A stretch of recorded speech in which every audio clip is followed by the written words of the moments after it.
A lot to talk about here. Let's discuss with CNN safety analyst and former FAA safety inspector David Susi. Now, David, I want to read a quote from one of the Boeing workers saying that as far as the workload, I feel like we were definitely trying to put out too much product, right? That's how mistakes are made.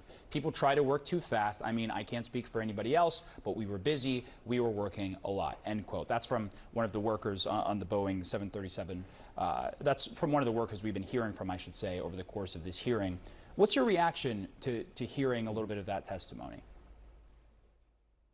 Well, working on airplanes is never easy. Building airplanes isn't easy. It is a high pressure job. It's not for everybody, that's for sure. And so to understand that and to know that is important. What's most important, though, is to understand that it's not that you're just working for that company like you would in any other job. You're working for your own reputation, your own license, because you're licensed to do that work, and you're working for the FAA as a representative of the regulatory environment. So you have to look beyond what you're doing right there and make decisions about what you do as a person based not only on what Boeing's telling you to do, but also on what your reputation is and what you're going to do in the future. And I want to hone in on something that we just heard from Chair Homendy there, that clearly frustrated with at least some portions of Boeing's testimony, saying this is not a PR campaign for Boeing, that she's more interested in what happened leading up to this as opposed to what they've done since then. And as a former investigator for the FAA, can you just talk about the relationship between those two periods of time, before an incident and after an incident, and maybe why one is more important than the other in certain contexts?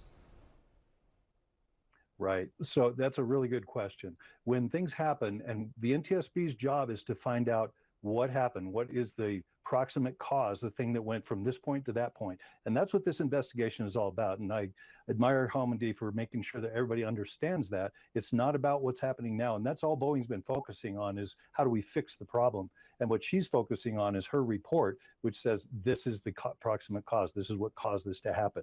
So it's important to remember that the NTSB is not a regulatory body. When this is all said and done, they can't say, okay, we're going to slap sanctions on Boeing, or we're going to put people in jail. That's not the purpose of the NTSB.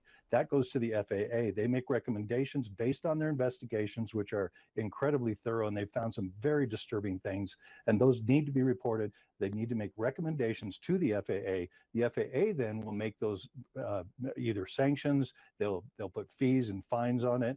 They'll come back and make sure that it's fixed. It's up to the FAA to make that regulatory compliance decision as to what needs to happen to make it safe going forward. So that's where the responsibility is going to lie after this investigation is done. Yeah, and we've been following just what's been what's expected to be a two-day hearing on this particular front as well. David Susi, really appreciate you being here.